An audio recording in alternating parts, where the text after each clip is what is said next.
నాయకులకి గత 3 years బట్టింది, 3 సంవత్సరాలు బట్టి 2024లోని ఆగస్టులోని నేను రోడ్ సేఫ్టీ గురించి కంప్లైంట్ ఇచ్చానండి. అంటే సుమారు 30 మంది చనిపోయారు. విత్ ఎఫ్ఐఆర్ కాపీస్తో గ్రీవెన్స్ ఇచ్చాను. సో నాకు రిప్లై రాలా. రెండోది ఏంటంటే 2026 ప్రాంతంలో చూస్తే సుమారు 60 మంది చనిపోయారు రోడ్ యాక్సిడెంట్స్లోని. ఇది వన్ ఆఫ్ ద రీజన్. అంటే నేను గవర్నమెంట్ని వ్యతిరేకం కాదు, కానీ ఇన్ని మంది చనిపోతున్నారు కాబట్టి నాకు నా కుటుంబ సభ్యుల్లాగే ఫీల్ అవుతూ చెప్తున్నానండి. మన proposed master plan 2047 80 meter road binding ఉంది, కానీ ప్రస్తుత మాస్టర్ ప్లాన్లో 60 మీటర్. మన గాజువాక నుంచి అదే స్ట్రెచ్ హనుమంతవాక స్ట్రెచ్ వస్తే ఇప్పుడు దాకా 60 మీటర్ రోడ్ బైండింగే లేదు. ఉన్నది 45 feet ఒక ఎక్స్టెంట్లోనే. అంటే ఒక 2 బస్సులు కూడా ప్రాపర్గా వెళ్ళలేవన్నమాట. అలాంటి దాన్ని మన స్టేట్ గవర్నమెంట్ ఇప్పటికొచ్చి యాక్షన్ తీసుకోలేదు. అంటే ఇన్ఫ్రాస్ట్రక్చర్ అంటే కెపాసిటీ ఎక్స్పాన్షన్ అంటారు. కెపాసిటీ ఎక్స్పాన్షన్ లేకంటాను డెవలప్మెంట్ ఎలా చేస్తారు? రేపొద్దున బీచ్ షాక్స్ అన్నారు, ఇంటర్నేషనల్ ఎయిర్పోర్ట్ అంటున్నారు, ఐటీ హబ్ అన్నారు. ఇప్పుడు బీచ్ షాక్స్ పెట్టారండి. ఫర్ సపోజ్ బీచ్ రోడ్లోని ఎన్ని ఫీట్ ఉంది? ఇంచుమించు ఎన్ని మీటర్ ఉంది? 40 మీటర్. అంటే ఎయిర్పోర్ట్ కనెక్టివిటీ కూడా అలాగే పెడతా అన్నారు. హనుమంతవాక నుంచి విశాలాక్షి నగర్ చూస్తే మీకు 60 మీటర్, అంటే ఇంచుమించు 45 feet right are left, 45 feet ఉంది. ఇంకా ఒక 60 feet అనేది ఎక్స్పాన్షన్ లేదు. ఇవన్నీ లేకంటాను గూగుల్ డేటా సెంటర్ అని, అదేవిధంగా ఇండస్ట్రియల్ కారిడార్ అని చెప్పేసి, ఐటీ హబ్ అని, టూరిజం అని చెప్పేసి ఇలా చెప్తున్నారు. ఒకవేళ అవే పెరిగితే ఇప్పుడు నేను చెప్పిన ఫిగర్ గాజువాకలో మాత్రమే. రేపనే రోజు ఇవన్నీ ఓపెన్ అయితే సేఫ్టీ ఎవరిస్తారు? ముందు రోడ్ వైండింగ్ మీద పడండి. ఎందుకంటే గవర్నమెంట్ ఏమనుకుంటుందంటే అటువైపు పబ్లిక్ ప్రాపర్టీ ఎంకరేజర్స్ ఉన్నారు. కొంతమంది పొలిటికల్ ఇన్ఫ్లుయెన్స్ వల్ల ఆ ఎంకరేజర్స్ని తీలేకపోతున్నారు. ఇప్పుడు 60 మంది చనిపోయారు. అది ఎవరి బాధ్యులు? నా అథారిటీసా, జీవీఎంసీ కమిషనరా, ఆర్ఎన్బియా? నా అథారిటీస్ సిటీ లిమిట్స్ వచ్చేసరికి జీవీఎంసీ పరిధిలో వస్తుందని చెప్తున్నారు. మరి అమాయకులు అప్పుడు చూడండి, నేనేమన్నానంటే ఇది కేవలం ఒక అట్లీస్ట్ 50% రోడ్ బైండింగ్ లేపడం వల్ల జరుగుతుంది కదా.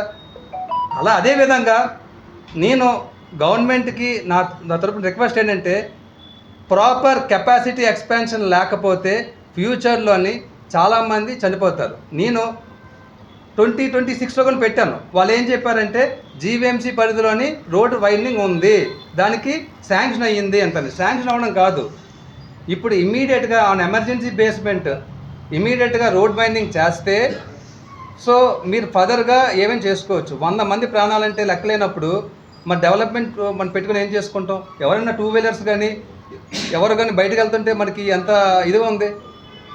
మన ప్రెస్లో కూడా మేము చెప్తున్నాను, మామూలుగా మీరు బైక్ మీద వెళ్తున్నారు, హెల్మెట్ తీసి అన్నీ వేసుకుంటున్నారు. రోడ్డు వైండింగ్ అంటే ప్రతి ఒక్కరి ఇంట్లో కూడా బైక్లు, కార్లు అన్నీ ఉన్నాయి. అవునే విశాఖపట్నం సిటీ మొత్తంలో 20 లక్షల మంది ఉన్నారు. బయట నుంచి కంపేర్ చేసుకుంటే అట్లీస్ట్ 10 లక్షల మందికి వాహనదారులు ఉన్నారు. సో మన బాధ్యత కింద గవర్నమెంట్ కొంచెం దీనిని దృష్టిలో పెట్టుకొని ఫస్ట్ మైనింగ్ చేయండి, తర్వాత మీరు ఇన్ఫ్రాస్ట్రక్చర్ డెవలప్మెంట్కి వెళ్ళండి. రోడ్ మైనింగ్ ప్రాపర్గా లేకపోతే మీరు బీచ్ షాక్స్ పెట్టుకున్నా, ఇంటర్నేషనల్ ఎయిర్పోర్ట్ పెట్టుకున్నా, గూగుల్ డేటా సెంటర్ పెట్టుకున్నా, ఐటీ కారిడార్ పెట్టుకున్నా, దీనికి అమాయకుల లైఫ్లు కొన్నా రోడ్డు మీద పోతాయి. అలాగని నేను పబ్లిక్ సేఫ్టీ ఇంపార్టెంట్. 21 yearsకి బైక్ ఇవ్వాలి. పేరెంట్స్ కూడా ఆలోచించుకోవాలంటే స్పీడింగ్ బైక్స్ ఇవ్వకండి. అలా ఇచ్చినప్పుడు మన ఏరియా లిమిట్ అంతా 50 to 40 స్పీడ్ ఉంటుంది. మన పిల్లలకి ట్రాన్స్పోర్టేషన్ ఇవ్వాలి, కాదనలేదు. కానీ హై స్పీడింగ్ వెహికల్స్ అవ్వడం వల్ల ఇలా కంజెషన్ రోడ్లోని మీ పిల్లల్ని కొంచెం లేట్ మన రీసెంట్గా వాళ్ళు ఒక పేరెంట్స్ చెప్తున్నారు, బైక్ అడిగితే స్పీడింగ్ బైక్ కొన్నారు. ఆ స్పీడ్ లిమిట్ క్రాస్ అవుతుంది. అంటే నేను గవర్నమెంట్ని వైండింగ్ చేయాలన్నాను. అలా పబ్లిక్ సేఫ్టీ కూడా ఇంపార్టెంట్. పబ్లిక్ యాజ్ ఎ పేరెంట్గా ఎవ్రీ పేరెంట్ రెస్పాన్సిబిలిటీగా ఫీల్ అవ్వాలి. మనం రోడ్డు మీద మన బాబున పిల్లల్ని పంపించినప్పుడు వాళ్ళ ప్రవర్తన ఏంటి, వాళ్ళ ట్రాఫిక్ రెగ్యులేషన్స్ పాటిస్తున్నారు లేదా, ఇవన్నీ చూసుకోవాలి. So public awareness important. నేను మీకు చెప్తుంది ఏంటంటే, ఒక మీడియా మిత్రులకి మనం సేవ్ చేయొచ్చు. నేను ఒక అడుగు ముందుకు దేనికి వేసానంటే, ఏదో సొసైటీ గురించి నాకు ఒక ఇది ఉందని, అది నేను మాటల సందర్భంలోని నేను పబ్లిక్ రివ్యూస్కి వెళ్తుంటే పక్కన అన్నారు, మీరు మంచి పని చేస్తున్నారు బాబు, మంచి పని చేస్తామని నేనంటే కాదు, మనతో పాటు ప్రతి ఒక్కరు కూడా రోడ్ మైనింగ్ చేయలేదనుకోండి, పబ్లిక్ వచ్చి అడగాలి. ఆఫ్టర్ ఎలక్షన్స్ ఎలా కామ్గా ఉంటాం, ఎలక్షన్స్ అప్పుడు వచ్చి మాత్రం ఓట్లో రూపు చూపెడతాం. మరి ఈ 5 years ఏమవుతుంది? So responsibility, every citizen responsibility ఉంది. అదే నేను ఈరోజు నేను చెప్పింది ఏంటంటే, స్ట్రైట్ అవే నాకు విన్నపాన్ని కొంచెం హై లెవెల్లో తీసుకెళ్తే కొంత అవేర్నెస్ పెట్టాలి. అదేవిధంగా అధికారులు సమయంగా చేయకపోతే కూడా మీ యొక్క ఇన్ఫ్లుయెన్స్ కూడా ఉండాలి. నాకు ఈ అవకాశం ఇచ్చి అంత నమస్కారం. నా పేరు పల్లా కార్తీక్ అండి.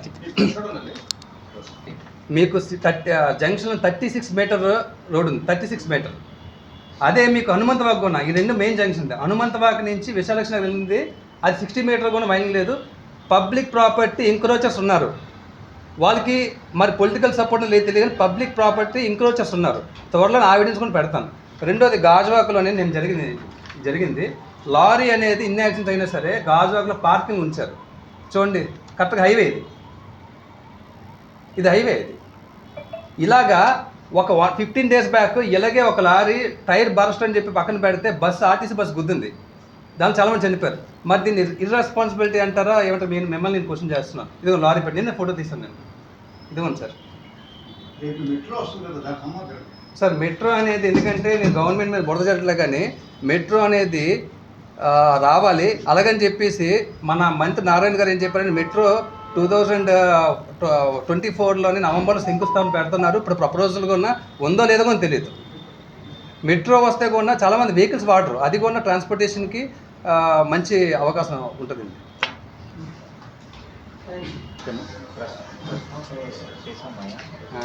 ప్రశ్న నేను మెసేజ్ పెట్టానండి. ఈరోజు మా యువనాయకుడు పల్లా కార్తీక్ గారి ఆవేదన ఏంటంటే, విద్య, వైద్యం, ఆరోగ్యం, సంక్షేమం, అభివృద్ధి, ఈ అభివృద్ధి జరగట్లేదని ఆయన ఆవేదన. ఇది ఏంటంటే, పాత ప్రభుత్వాన్ని మనం విమర్శించాం, నవరత్నాలు ఇది శ్రీలంకలో కలిసిపోయిందని. కానీ ఈరోజు మీరు చేస్తున్న పని ఏంటి? ఈరోజు సంపద సృష్టి కోసం మద్యం, ఈ ఎయిర్పోర్ట్లో మద్యం స్టార్ట్ చేస్తున్నారు, ఆర్కే బీచ్ దగ్గర ఇదంతా మద్యంకి స్టార్ట్ చేస్తున్నారు.